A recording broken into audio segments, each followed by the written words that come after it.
ശബരിമല സ്വർണ്ണക്കൊള്ളയിൽ നിയമസഭയിൽ ഇന്നും പ്രതിഷേധമാണ്. നിയമസഭാ കവാടത്തിന് മുന്നിൽ 2 പ്രതിപക്ഷ എംഎൽഎമാർ സത്യഗ്രഹ സമരം ആരംഭിച്ചു. Najeeb Kanthapuram MLA, CR Mahesh MLA എന്നിവരാണ് സമരം ചെയ്യുന്നത്. ദേവസ്വം മന്ത്രി VN വാസവൻ രാജിവെക്കണമെന്ന് പ്രതിപക്ഷ നേതാവ് VD സതീശൻ ആവശ്യപ്പെട്ടു.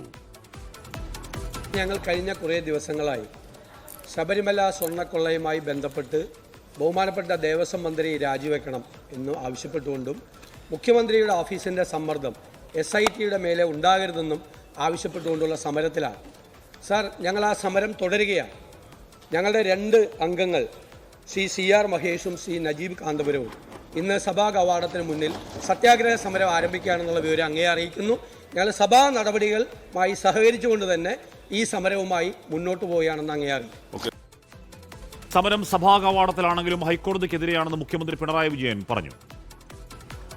ഇത് ഗവൺമെൻറ്റിനെതിരായിട്ടുള്ളൊരു സമരമായിട്ടല്ല വരിക. യഥാർത്ഥത്തിൽ ഹൈക്കോടതിക്കെതിരെയുള്ളൊരു സമരമാണിത്. ഹൈക്കോടതിയാണ് SITയുടെ കാര്യങ്ങൾ നോക്കുന്നതും ആവശ്യമായ നടപടികൾ സ്വീകരിക്കുന്നതും ഇടപെടുന്നതുമൊക്കെ. അപ്പോൾ ബഹുമാനപ്പെട്ട പ്രതിപക്ഷ നേതാവ് നടത്തുന്ന സമരം നിയമസഭാ കവാടത്തിലാണെങ്കിലും യഥാർത്ഥത്തിൽ അത് ഹൈക്കോടതിക്കെതിരെയുള്ള ഒരു സമരമായിട്ടാണ് വരിക. കണ്ണൂർ പയ്യന്നൂരിലെ രക്തസാക്ഷി ഫണ്ട് തട്ടിപ്പ് സംബന്ധിച്ച പ്രതിപക്ഷത്തിന് അടിയന്തര പ്രമേയ നോട്ടീസിന് സ്പീക്കർ അനുമതി നൽകിയില്ല. ശ്രീത്ത് വിവരങ്ങളുമായി ചേരുന്നു. ശ്രീത്ത്, അടിയന്തര പ്രമേയ നോട്ടീസുകൾ അനുവദിക്കുകയും അതിൽ ചർച്ച അനുവദിക്കുകയും ചെയ്യുന്ന ചരിത്രത്തിലില്ലാത്ത പ്രതിഭാസം നടക്കുന്ന സഭയാണ് എന്നുള്ളതാണല്ലോ ഭരണപക്ഷത്തിന്റെ എക്കാലത്തെയും അവകാശവാദം. ഈ കേസിൽ അടിയന്തര പ്രമേയ നോട്ടീസ് അനുവദിക്കാത്ത എന്താണ്? രണ്ടാമത്തെ കാര്യം, ഈ ശബരിമല സ്വർണ്ണക്കൊള്ള സജീവ ചർച്ചയിൽ നിർത്താനുള്ള നീക്കത്തിന്റെ ഭാഗമായി തന്നെയാണ് സഭാ കവാടത്തിലെ പ്രതിപക്ഷത്തിന്റെ സത്യഗ്രഹം. ശ്രീജിത്ത്.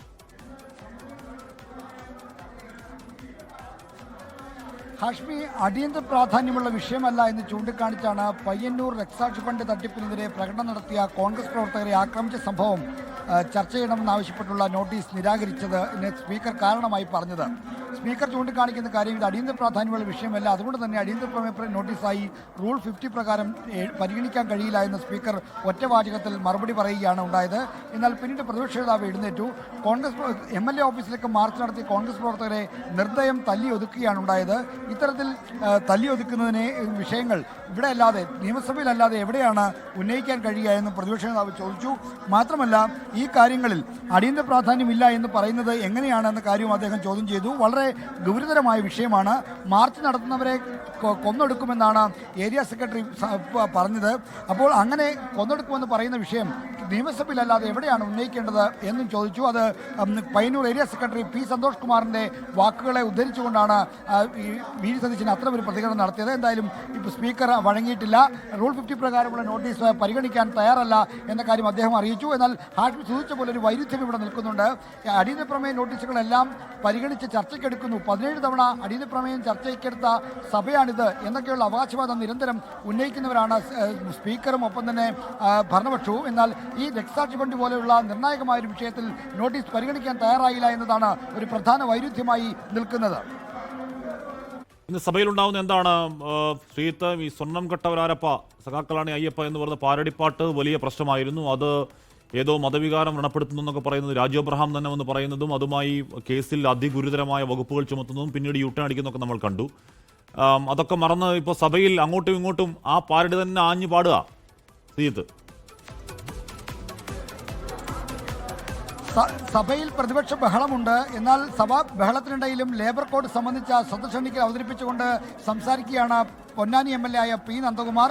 അതിന് ഇപ്പോൾ അല്പസമയത്തിനകം മന്ത്രി മറുപടിയും പറയും. എന്നാൽ ബഹളത്തിലാണ് സഭ ഇപ്പോഴും ഉള്ളത്. സഭാ കവാടത്തിൽ നമ്മൾ നേരത്തെ റിപ്പോർട്ട് ചെയ്ത പോലെ CR മഹേഷും നജീബ് കാന്തപുരവും സത്യാഗ്രഹം ഇരിക്കുന്നു. അത് സ്വർണ്ണക്കൊള്ളയുമായി ബന്ധപ്പെട്ട കാര്യങ്ങളാണ്. എന്നാൽ സ്വർണ്ണക്കൊള്ളയുമായി ബന്ധപ്പെട്ട സമരം, സഭാ കവാടത്തിലെ പ്രതിപക്ഷ സമരം ഹൈക്കോടതിക്കെതിരെ എന്നാണ് മുഖ്യമന്ത്രി രാവിലെ സഭയിൽ പറഞ്ഞത്. എന്തായാലും പ്രതിപക്ഷ ബഹളത്തിനിടയിലും ഇപ്പോൾ ലേബർ കോഡ് സംബന്ധിച്ച സദസ്സെണ്ണിക്കൽ നിയമസഭയിൽ അവതരിപ്പിക്കുകയാണ് പൊന്നാനി MLA P. നന്ദകുമാർ.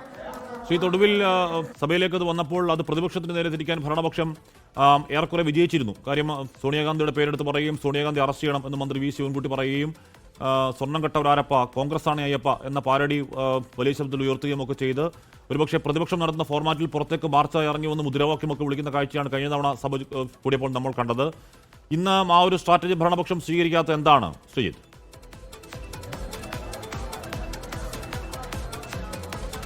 ഹാഷ്മി, ഇന്ന് ഈ പ്രതിപക്ഷം ചോദ്യോത്തരവേളയുടെ തുടക്കത്തിൽ തന്നെ സഭാ കവാടത്തിൽ സത്യാഗ്രഹം പ്രഖ്യാപിക്കുകയായിരുന്നു. സഭാ നടപടികളുമായി സഹകരിക്കും. എന്നാൽ സ്വർണ്ണക്കൊള്ളയുമായി ബന്ധപ്പെട്ട് മുഖ്യമന്ത്രിയുടെ ഓഫീസ് നടത്തുന്ന പ്രത്യേക അന്വേഷണ സംഘത്തിന് മേൽ നടത്തുന്ന സമ്മർദ്ദം പിൻവലിക്കുക, ദേവസ്വം മന്ത്രി വി എൻ വാസവൻ രാജിവെക്കുക തുടങ്ങിയ ആവശ്യങ്ങൾ ഉന്നയിച്ചാണ് സത്യാഗ്രഹം എന്ന കാര്യം പ്രതിപക്ഷ നേതാവ് അറിയിച്ചത്.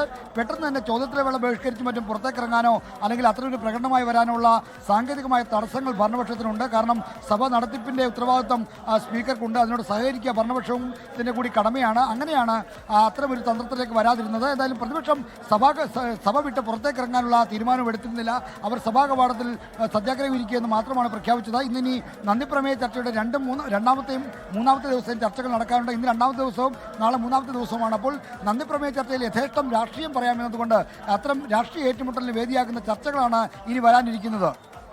രക്തസാക്ഷി ഫണ്ട് വിവാദം യഥാർത്ഥത്തിൽ അത് പയ്യന്നൂരിലെ പാർട്ടിക്കകത്തെ പ്രശ്നമാണ് സാങ്കേതികമായി എന്ന് പറയുമ്പോൾ പോലും പൊതുജനങ്ങളിൽ നിന്ന് പിരിക്കുന്ന പൈസയാണ്. കെ രാഗേഷ് ഏറ്റവും ഒടുവിൽ വാർത്താസമ്മേളനം നടത്തുമ്പോഴും ഈ കണക്കുകൾ പൊതുജന സമക്ഷം വെക്കുമോ എന്ന ചോദ്യത്തിന് അങ്ങനെ വെക്കൽ സംഘടന കീഴ്വഴക്കമല്ല എന്ന് പറഞ്ഞാൽ പൊതുജനങ്ങൾക്കിടയിൽ നിന്ന് പിരിച്ച പൈസയാണ്. ആ പൈസയുടെ വരവ് ചെലവ് കണക്കുകൾ പൊതുജനങ്ങളെ അവതരിപ്പിക്കുന്നതിന് എന്താണ് പ്രശ്നം എന്ന ചോദ്യം അവിടെ നിൽക്കുമ്പോഴും അതിൽ ദുരൂഹതകൾ, സംശയങ്ങൾ തുടരുന്നു. കുഞ്ഞികൃഷ്ണൻ കൂടുതൽ ആരോപണങ്ങളുമായി കൂടുതൽ സജീവമായ രംഗത്ത് വരുന്നു. ഇന്നവിടെ എന്തോ വിശദീകരണ യോഗമൊക്കെ നടക്കുകയും ചെയ്യുന്നുണ്ട്. ആ വിഷയത്തിന്റെ മെറിറ്റിലേക്കാണോ സഭയിൽ പ്രതിപക്ഷം പോകുന്നത്, അതോ അവിടെ മാർച്ച് നടത്തിയവർക്കെതിരെ നടത്തിയ പ്രതിഷേധം മാത്രമാണോ പ്രതിപക്ഷം സഭയിൽ ഉന്നയിച്ചത്? ശ്രീജിത്ത്, ഹാഷ്മി, വളരെ കൗശലം നിറഞ്ഞ ഒരു സമീപനമാണ് പ്രതിപക്ഷം ഇക്കാര്യത്തിൽ സ്വീകരിച്ചത്. അതായത് അടിയന്തര പ്രമേയ നോട്ടീസിൽ പറഞ്ഞ കാര്യം പയ്യന്നൂരിലെ ഫണ്ട് വെട്ടിപ്പുമായി ബന്ധപ്പെട്ട് MLA ഓഫീസിന് നേരെ പ്രകടനം നടത്തിയ കോൺഗ്രസ് പ്രവർത്തകരെ മർദ്ദിച്ച സംഭവം സഭ നിർത്തിവെച്ച് ചർച്ച ചെയ്യണമെന്നാണ്. പയ്യന്നൂർ രക്തസാക്ഷി ഫണ്ട് വെട്ടിപ്പിനെ കുറിച്ച് സഭ നിർത്തിവെച്ച് ചർച്ച ചെയ്യണമെന്ന് പറഞ്ഞാൽ സ്പീക്കർ നിരാകരിക്കാൻ സാധ്യതയുള്ളതുകൊണ്ടാണ് ഇത്തരം തന്ത്രപരമായ ഒരു സമീപനം സ്വീകരിച്ചത്. അതായത് ഏറ്റവും ഇമ്മീഡിയറ്റ് ആയ സംഭവമാണ് റൂൾ 50 പ്രകാരം അടിയന്തര പ്രമേയ നോട്ടീസായി വരേണ്ടത്. മറ്റൊന്ന്, അടിയന്തര പ്രാധാന്യം ഉണ്ടായിരിക്കണം. ഈ രണ്ട് മാനദണ്ഡങ്ങളിലാണ് അടിയന്തര പ്രമേയ നോട്ടീസ് പരിഗണിക്കുകയോ വേണ്ടയോ എന്ന് സ്പീക്കർ തീരുമാനിക്കുന്നത്. അപ്പോൾ പയ്യന്നൂർ രക്തസാക്ഷി ഫണ്ട് എന്ന കാര്യം ഉന്നയിച്ചാൽ 2021 മുതൽ ഇങ്ങോട്ട് ചർച്ച ചെയ്യപ്പെടുന്ന കാര്യമാണ്. അടിയന്തര പ്രാധാന്യമില്ലാതെ ചൂണ്ടിക്കാണിച്ചുകൊണ്ട് സ്പീക്കർക്ക് തള്ളാം. എന്നാൽ അടിയന്തര പ്രാധാന്യമുള്ള വിഷയം എന്ന് പറയുന്നത് അവിടെ MLA ഓഫീസിലൊക്കെ ഈ ഫണ്ട് വെട്ടിപ്പ് ആരോപണത്തിനെതിരെ പ്രകടനം നടത്തിയ കോൺഗ്രസ് പ്രവർത്തകരെ മർദ്ദിച്ച സംഭവമാണ്. അതുകൊണ്ടാണ് ആ സംഭവം ചൂണ്ടിക്കാണിച്ചത്. അങ്ങനെ അതുവഴി ഈ രക്തസാക്ഷി ഫണ്ട് വെട്ടിപ്പുമായി ബന്ധപ്പെട്ട കാര്യങ്ങൾ സഭയിൽ ഉന്നയിക്കാനാണ് പ്രതിപക്ഷം ശ്രമിച്ചത്. എന്നാൽ അത് മുൻകൂട്ടി കണ്ട് ഭരണപക്ഷം ഈ അടിയന്തര പ്രമേയ നോട്ടീസിന് നിരാകരിക്കുകയായിരുന്നു. സ്പീക്കർ അടിയന്തര പ്രാധാന്യമില്ലെന്ന് ചൂണ്ടിക്കാണിച്ച് നിരാകരിച്ചതോടെ പ്രതിപക്ഷത്തിന്റെ ആ നീക്കം തകർന്നിരിക്കുകയാണ്. ഇനി സഭയ്ക്കകത്ത് അത് എപ്പോൾ ഉന്നയിക്കും? വേണമെങ്കിൽ സബ്മിഷനായി ഉന്നയിക്കാൻ ഒരുപക്ഷെ പ്രതിപക്ഷത്തിന് അവസരം ലഭിച്ചേക്കുമെന്നാണ് നമുക്ക് ഈ ഘട്ടത്തിൽ മനസ്സിലാക്കുന്നത്. ലോകത്തെവിടെയായാലും ഏത് സമയത്തും 24 വാർത്തകളും ഓഗ്മെന്റഡ് റിയാലിറ്റി പാക്കേജുകളും എക്സ്പ്ലെയിനറുകളും വിശദമായി കാണാൻ ഞങ്ങളുടെ യൂട്യൂബ് ചാനൽ നിങ്ങൾക്ക് സബ്സ്ക്രൈബ് ചെയ്യാം.